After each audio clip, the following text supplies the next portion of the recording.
Breakfast in bed. Blue? As always, the sound of a voice snaps me instantly from sleep to wakefulness. I've jolted up to a sitting position before my eyes have even opened. Something pulls against my legs, and for a second I panic. Hands? Ropes? But as my mind clears, I realize that it's only a blanket tangled around me. I'm in a bed. Master's bed. And Master himself is sitting next to me on a chair he must have dragged across the room. Stars! How did I sleep through that? Master! I'm so sorry! I kick madly to escape the tangled blanket so I can slip out of the bed and kneel. Master lays his hands on my flailing legs, and I still at once, though my heart continues to batter at my chest. I fight the urge to look at his face and try to gauge whether I've displeased him too badly. This is the second day he's owned me, and the second day I've overslept. He must think me so lazy, so useless. "I'm sorry for waking you, Blue," he says. Master's voice is as warm and soft as the blankets still stubbornly twined around me, and I feel my body relax, just a little. "But it's almost time to apply your medicine, and I thought you might like to have some breakfast first." Breakfast? 2 days in a row? I wonder if he's joking. But then I catch a heavenly smell in the air, and at almost the same moment I see the tray. Master set it on the desk I cleared of books yesterday, but I don't want to think about yesterday. The tray holds a round-bellied pot, a collection of smaller bowls, little pitchers, a plate piled high with toast, a teapot, cups, the little yellow honey jar from last night. Master must see my gaze flicker to the desk, because he gets up from his chair and crosses over to it. He begins moving the food off the tray, filling the air with little clinks and clatters that remind me of Chef and his kitchens. Once the tray is clear, he lifts it, and I see that there are 2. "What would you like on your oatmeal?" Master asks, lifting the lid from the pot. He picks up a bowl and begins filling it. I don't know how to respond. It really seems as if he's going to feed me again. I don't want to say anything to jeopardize this chance. Whatever pleases you, Master," I finally manage. He sounds disappointed, and I cringe, ears flattening themselves against my head. But he doesn't put the bowl down. Instead, he picks up a little pitcher and pours something white into the bowl. "Is cream all right?" "Yes, Master."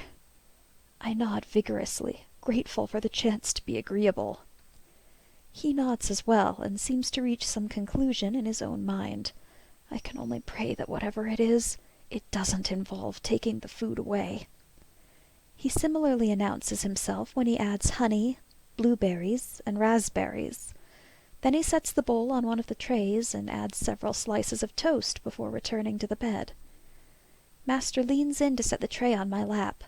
I strain to catch a whiff of his scent, but it's no use over the wonderful aroma of the meal right below my nose. Instead of immediately straightening, he lifts a hand and scratches me gently behind my ear. My eyes flutter shut, and I feel my body loosen. "Oh, I forgot your tea," he says, and pulls away. "Just a moment. Did you like the way it tasted last night?" "Yes, Master." It's almost a whimper. The tension that had left me floods back at the memory of last night. When he returns with a steaming mug, the scent does little to relax me. A quick glance around the room is all it takes to see the wide expanse of stained carpet next to the bookshelf. The bucket and other supplies are nowhere to be seen. Master must have cleaned up last night while I slept. I have to add the price of a ruined carpet, the carriage ride, the visit to the clinic, and the medicine he purchased to the ever-expanding amount I've cost him. Yesterday alone, Master probably paid more for my stupidity than I went for the first time I was sold. Surely he's angry. I risk looking at him while he prepares a second bowl, but it's impossible to tell. He doesn't move the dishes roughly, and there's no tension in his shoulders. When he turns back around, holding the second tray, I have to drop my eyes quickly to avoid being caught. He settles back into the chair and balances the tray on his knees.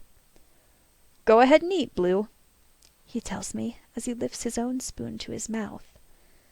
I've barely dared to look at the bowl in my lap. It's full almost to the brim. I can't even see the oatmeal under all the blue and red berries, swimming in thick, ivory-colored cream. I cautiously dip up one of the red berries and a generous amount of cream and pop the spoon into my mouth. The cream is rich and good, and when I bite down on the berry, my eyes close involuntarily and I let out a soft moan. I tense up as soon as I realize that I've made noise without permission, but Master is chuckling. "Raspberries are my favorite, too," he says, and my ears perk up. I wish I could understand how exactly I've managed to please Master by sitting in his bed and eating his food, but for now, it's enough that I have.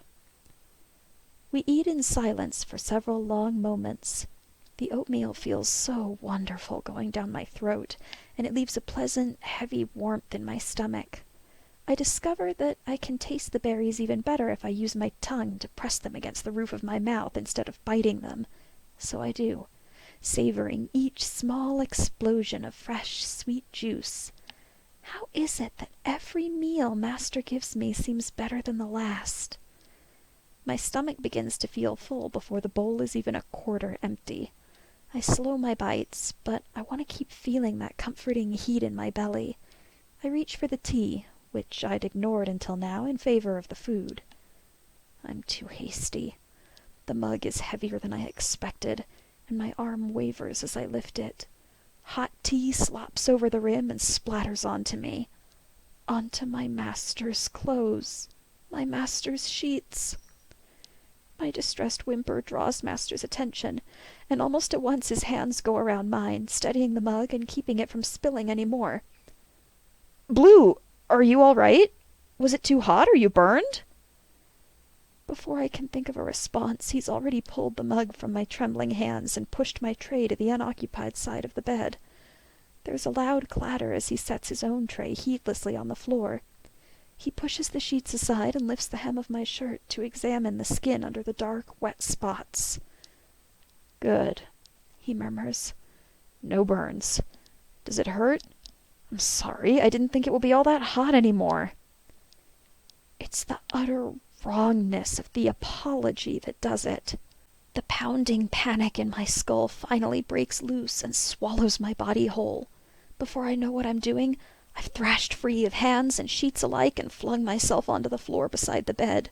Stupid, clumsy, worthless, this is finally it. He's going to hurt me.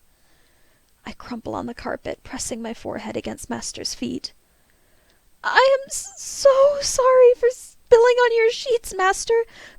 Please punish me as you see fit," I cry, and immediately my entire body relaxes. All morning, everything has been wrong. The world has shifted under me like water, leaving me unsure where it is safe to put my weight. But finally, everything is as it should be. I am on the floor where I belong, requesting my punishment like a good familiar, and even though I dread the pain of the blows, some part of me welcomes it. Master will punish me, and the world will make sense again. Master pulls his feet out from under me, and I lie still. I hear the rasp of his chair being pushed backwards over the carpet, then feel movement as he shifts above me. I flinch reflexively when his hands settle on me, but they aren't raining down blows. Instead, they cup my shoulders and pull me up, gently but firmly. I comply immediately, rising up to my knees until my eyes are level with Master's chest. "It's all right, Blue," he soothes, moving one hand up to card his fingers through my hair. "I'm not going to punish you. You didn't do anything wrong." My stomach plummets. Stars, I'm actually disappointed. What kind of idiot pet wants their master to get angry with them? But I do. I want to know whether master's anger runs hot or cold, whether it comes on suddenly or there are warning signs, whether he punishes with blows or isolation or humiliation or loss of privileges, or all of them, whether he gets over his rage quickly or whether it simmers for days. These are things that I need to know to survive, and if he never gets angry with me, how will I ever find them out? If I never learn how to tell when he's about to beat me, how will I know when he's about to sell me or kill me? I don't realize I'm crying until a ragged little sob bursts out of my mouth. Master pulls me against his chest, and I can't help burrowing there, seeking and finding his heartbeat. His smell, his warmth, the sound of his heart, and the feel of his hand in my hair becomes my entire world, and the thrashing in my chest eases until I no longer feel the need to escape my own skin. My tears slow, then stop. "Are you feeling better?" Master asks, and I relish the way my nearness lets me feel the vibrations of his voice in his chest. I'm reluctant to nod and give up my perfect, safe cocoon, but I know better than to lie. I wouldn't want my master to think I'm taking advantage of his propensity to indulge me with physical contact and refuse to ever hold me again. I think that's the only punishment that not even the smallest part of me would welcome. When master pulls back, he keeps his hands on my shoulders, his thumbs making little soothing circles over my flesh. "Blue, would you please look at me?" he asks, and my eyes lift at once. His face is lined with concern, and his eyes are worried as he looks at me, but he smiles softly when I meet his gaze. "Breakfast in bed can be messy," he says. "I was going to change the sheets today anyway. Did you get enough to eat?" I nod, not trusting my voice. "Good. I'm going to pick you up now, all right? Don't panic." All my life, I've hated being picked up. It always led to pain, being dropped, flung against the wall, thrown into a thorn bush on one memorable occasion. But I'm coming to love being carried by this master. Now that my panic has subsided, the strong arms that lift me feel like a promise, not a threat. He carries me to the bathroom and fills the tub with warm water. It scares me a little, how quickly I assume that the bath is meant for me. I must be careful not to start expecting the privileges master is kind enough to grant me. That will only make it more painful when he comes to understand the proper handling of familiars, and they begin to disappear. For today, however, I am proven right when he helps me out of my tea-spattered clothes and sets me carefully in the water. It feels just as wonderful as before, and I have to work to keep from moaning in pleasure. "Here." Master hands me a soft washcloth. "I'll go clean up in the bedroom, then come help you wash your hair." Shame swallows me. I should be doing those chores, not luxuriating in the bath while my master does my job. But then, yesterday probably proved to him that I can't be trusted to manage even the simplest chores by myself. I speak up as he gathers the discarded clothes and begins to leave the room. "Master?" I hate how weak my voice sounds after crying. What if master thinks I'm trying to play on his sympathies? Do I have your permission to wash inside?" I gesture down in the general direction of my lap, feeling my face flush. Master freezes in the doorway, and when he doesn't immediately respond, I get nervous and begin babbling. I promise not to pleasure myself. I would never." "Blue." His voice is weary, and my ears pull tight against my head. Of course you can clean yourself there. I'll be back soon." It feels good to clean the places where the doctor touched me, as if my own hands and the hot water my master has granted me are scouring him away. Before long, master returns, and, true to his word, helps wash my hair. "I want you to do something for me," he says, as he works more of his sweet-smelling products into my hair. "Anything, master." It makes me nervous to agree without knowing what he wants, but it's not as if my agreement really means anything. It's best just to show myself to be obedient and eager to please, no matter what my orders will turn out to be.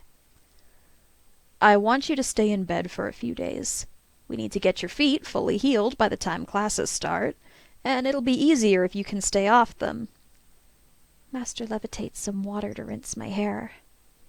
"I know it will be boring, but I'll sit with you, and we'll make sure to keep you clean and change the sheets every few days so you don't feel too greasy." I start to nod, then catch myself. I don't want to interfere with his work on my hair. "Of course, master." This won't offer me any chances to redeem myself as a housekeeper, but it's a relief to know that when he uses me for the first time, it will be in the soft bed. My knees are still sore, and it will help me to perform well if I'm not being distracted by the pain. I've failed so abysmally in every other respect. I'm determined to at least prove my usefulness as a pleasure slave. When master finally decides to take me, I'm going to give the performance of my life.